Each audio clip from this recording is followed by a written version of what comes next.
В приемной президента Российской Федерации в Брянской области заместитель полномочного представителя президента в Центральном федеральном округе Мурат Зязиков встретился с жителями региона. Граждане обратились к полпреду с самыми разными вопросами – от социального обеспечения и дорожного строительства до озеленения и благоустройства улиц в небольших населенных пунктах.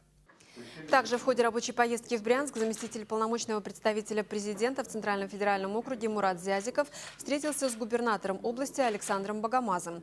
Готовность брянских школ к 1 сентября – главная тема диалога.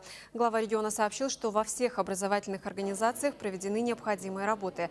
В 69 школах выполнен капитальный ремонт. В 8 сельских учебных заведениях отремонтированы спортивные залы. Приведены в порядок санузлы.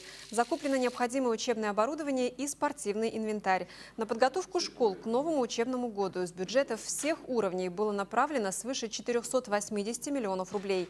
Также в ходе встречи шла речь об отопительном сезоне. Александр Богомаз отметил, что коммунальное хозяйство к предстоящим холодам полностью готово.